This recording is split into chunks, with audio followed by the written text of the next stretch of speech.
तो आज हम एक ऐसी चीज के पर्दे के पीछे की जादूगरी को समझने की कोशिश करेंगे जिसे हम हर रोज देखते हैं पर शायद ही कभी उसके बारे में सोचते हैं। हम बात कर रहे हैं एक इमारत की, मतलब एक खाली जमीन का टुकड़ा कैसे एक एक पूरी की पूरी बिल्डिंग बन जाता है। हमारे पास जो मटेरियल है वो है विशाल कंस्ट्रक्शन की एक गाइड। इसका टाइटल है निर्माण प्रक्रिया, नींव से शिखर तक। और इसमें स्टेप बाय स्टेप बताया गया है कि एक प्रोजेक्ट शुरू से अंत तक कैसे कैसे पूरा होता है। तो आज हम इसी जटिल प्रक्रिया को कह सकते हैं खोलने वाले हैं, इसके हर कदम को समझेंगे। तो चलिए शुरू करते हैं। ठीक है, तो किसी भी कंस्ट्रक्शन साइट पर जो पहली चीज दिखती है वो है ढेर सारी मिट्टी, मशीनें और एक अजीब सा शोर। लेकिन विशाल कंस्ट्रक्शन की इस गाइड के हिसाब से काम शुरू करने का सबसे बुनियादी कदम है साइट की सफाई। सच कहूं, ये सुनने में थोड़ा सा मतलब फीका सा लगता है। इतनी बड़ी बिल्डिंग बनाने का पहला स्टेप है झाड़ू लगाना। हाँ, सुनने में ये थोड़ा अजीब लगता है, लेकिन इसकी अहमियत बहुत गहरी है। गाइड में साफ लिखा है ताकि काम सुरक्षित और व्यवस्थित तरीके से शुरू हो सके। तो ये सिर्फ मतलब कूड़ा हटाने के बारे में नहीं है, ये पूरे प्रोजेक्ट के लिए एक माहौल, एक टोन सेट करने जैसा है। सोचिए, ये कारीगरों और इंजीनियर्स के लिए एक क्लीन स्लेट की तरह है। एक साफ सुथरी साइट का मतलब है कम हाथ से बेहतर प्लानिंग और एक प्रोफेशनल माहौल। अच्छा, तो ये सिर्फ सफाई नहीं, एक तरह का डिसिप्लिन सेट करना है कि हम यहाँ काम सीरियसली कर रहे हैं। ओके, ये बात समझ में आती है। तो ठीक है, एक बार जब हमारा कैनवस तैयार हो गया, तब असली खेल शुरू होता है। अगला स्टेप है खुदाई। और गाइड में गहरी खुदाई शब्द का इस्तेमाल हुआ है। जाहिर है, ये इमारत को एक मजबूत बेस देने के लिए है। लेकिन इसके ठीक बाद एक शब्द आता है जो मुझे थोड़ा कंफ्यूज कर रहा है, पीसीसी। गाइड कहता है खुदाई के बाद पीसीसी का काम किया गया। ये पीसीसी क्या है? यहाँ जो दिलचस्प बात है वो ये है कि नींव भी अपने आप में कई परतों में बनती है। गहरी खुदाई तो इसलिए है ताकि इमारत की जड़ें मजबूती से जमीन में जम जाएं, लेकिन खुदाई के बाद जो सतह मिलती है वो अक्सर उबड़-खाबड़ होती है, कहीं नरम मिट्टी, कहीं पत्थर। तो आप इतनी महंगी और भारी नींव ऐसी कच्ची सतह पर तो नहीं रख सकते ना। यहीं पर पीसीसी यानी प्लेन सीमेंट कंक्रीट काम आता है। एक मिनट, तो आप कह रहे हैं कि असली नींव डालने से पहले हम उसकी नीचे कंक्रीट की एक और परत डालते हैं? बिल्कुल। ये थोड़ा एक्स्ट्रा काम नहीं लगता? नहीं, बिल्कुल नहीं। इसे ऐसे समझिए, मान लीजिए आपको घर में एक बहुत भारी अलमारी रखनी है। क्या आप उसे उबड़-खाबड़ मिट्टी वाले फर्श पर रखेंगे? नहीं। आप चाहेंगे कि उसके नीचे एक बिल्कुल समतल, साफ और मजबूत सतह हो। पीसीसी नींव के लिए वही मजबूत और लेवल सतह तैयार करता है। ये कह सकते हैं कि ये नींव के नीचे का एक प्रोटेक्टिव बेस है। अच्छा, तो ये नींव के लिए भी एक फाउंडेशन है। अब समझ आया। यहाँ से मामला वाकई दिलचस्प हो जाता है, क्योंकि अब स्टील की एंट्री होती है। पीसीसी के ऊपर आता है सरिया बांधने का कार्य। गाइड की तस्वीरों में स्टील की छड़ों का एक जाल, एक तरह का मेटल का मकड़ जाल सा बिछा हुआ दिख रहा है। गाइड बस इतना कहता है कि इससे संरचना को मजबूती मिलती है, पर यह सिर्फ लोहे की छड़ें बिछाने से ज्यादा कुछ लगता है। मेरा सवाल यह है कि अगर कंक्रीट इतना मजबूत है तो हमें सरिये के जाल की जरूरत ही क्यों है? आपका सवाल ही मॉडर्न सिविल इंजीनियरिंग का कह सकते हैं दिल है। देखिए, कंक्रीट एक शानदार मटेरियल है, पर उसकी एक सुपर पावर है और एक कमजोरी। उसकी सुपर पावर है दबाव झेलना, मतलब कंप्रेसिव स्ट्रेंथ। आप उस पर कितना भी वजन डाल दें वो आसानी से नहीं दबेगा। लेकिन उसकी कमजोरी है खिंचाव, यानी टेंसाइल स्ट्रेंथ। अगर आप उसे खींचने या मोड़ने की कोशिश करें तो वो टूट सकता है। ठीक है। और दूसरी तरफ है सरिया यानी स्टील।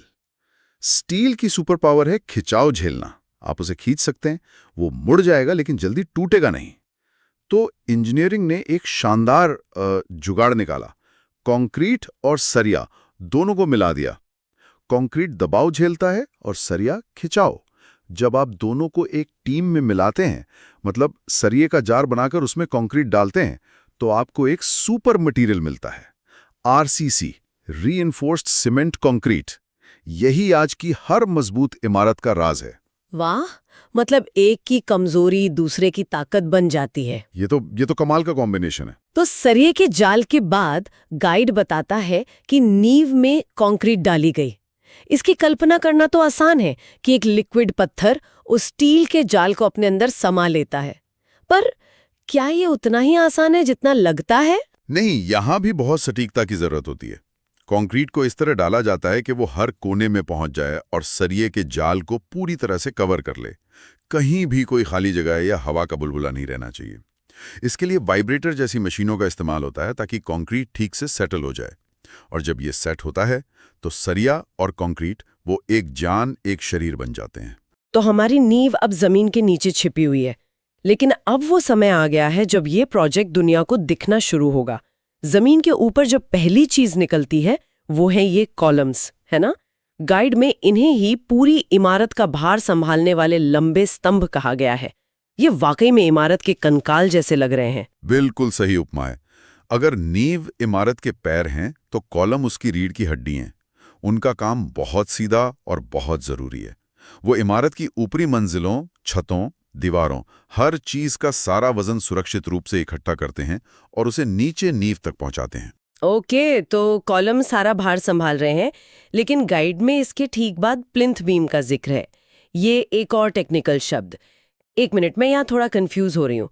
अगर कॉलम इतने मजबूत हैं और सारा वजन सीधे नींव तक ले जा रहे हैं, तो उन्हें आपस में जमीन के लेवल पर जोड़ने की क्या जरूरत है? ये प्लिंथ बीम मुझे एक एक्स्ट्रा खर्चा लग रहा है। ये एक बहुत अच्छा सवाल है। इसे ऐसे समझिए, कल्पना कीजिए कि आपने कुछ बांस के डंडे जमीन में सीधे खड़े किए हैं। वो खड़े तो रहेंगे, लेकिन अगर कोई धक्का दे तो शायद हर डंडा अपनी जगह से थोड़ा हिल सकता है। पर अगर आप उन सभी डंडों को नीचे से जमीन के ठीक ऊपर एक और बांस से कसकर बांध दें तो क्या होगा? तो वो एक मजबूत फ्रेम बन जाएंगे, उन्हें हिलाना मुश्किल होगा। बिल्कुल, प्लिंथ बीम ठीक यही काम करता है। ये सभी कॉलम को एक साथ बांधकर पूरी संरचना को एक सिंगल मजबूत यूनिट बना देता है। ये पक्का करता है कि कोई भी कॉलम अपनी जगह से ना हिले। समझ गई। तो ये पूरे ढांचे को एक टीम की तरह काम करने के लिए लॉक कर देता है, अकेले अकेले नहीं। बहुत बढ़िया। इसके बाद बारी आती है स्लैब की, मतलब छत या फर्श। गाइड बताता है कि स्लैब का काम शुरू किया गया, जिसमें सरिया बांधकर कंक्रीट डाली गई। अब मुझे पैटर्न समझ में आ रहा है। ये तो बिल्कुल नींव वाली ही प्रक्रिया लग रही है। सरिया बांधो, कंक्रीट डालो। बिल्कुल, और ये निर्माण का एक बुनियादी सिद्धांत है। चाहे नींव बनानी हो या किसी मंजिल का फर्श बनाना हो या फिर छत बनानी हो, मजबूती का फंडा वही रहता है। स्टील का जाल खिंचाव संभालेगा और कंक्रीट दबाव। यही स्लैब आपका फर्श बनता है और ऊपर की मंजिल के लिए छत। और फिर एक बहुत ही दिलचस्प और अजीब सा कदम आता है, जिसके बारे में शायद बहुत से लोग नहीं जानते होंगे। ये वो हिस्सा है जिसने मुझे सबसे ज्यादा हैरान किया, क्योरिंग।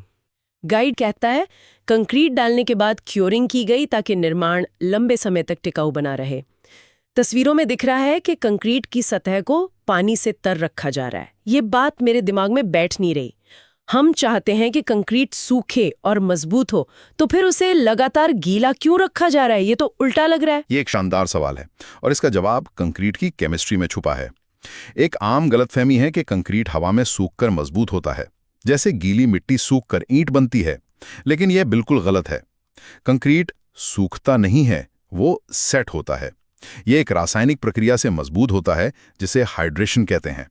इसमें सीमेंट पानी के साथ रिएक्ट करके क्रिस्टल बनाता है, जो कंक्रीट को उसकी असली ताकत देते हैं। ओके, तो ये एक केमिकल रिएक्शन है। बिल्कुल, और इस केमिकल रिएक्शन के लिए सबसे जरूरी चीज क्या है? पानी। अगर कंक्रीट बहुत जल्दी सूख जाए, मतलब उसका पानी धूप और हवा में उड़ जाए, तो हाइड्रेशन की प्रक्रिया अधूरी रह जाती है। इससे कंक्रीट अपनी पूरी ताकत कभी हासिल नहीं कर पाता और उसमें दरारें भी पड़ सकती हैं। क्यूरिंग यानी उसे कई दिनों तक लगातार गीला रखना, ये पक्का करता है कि सीमेंट के हर कण को रिएक्ट करने के लिए भरपूर पानी मिले। तो ये सूखना नहीं बल्कि पकना है। वाह! तो पानी कंक्रीट को मजबूत होने में मदद करता है, उसे सुखाता नहीं है। ये तो वाकई में एक आहा वाला पल है।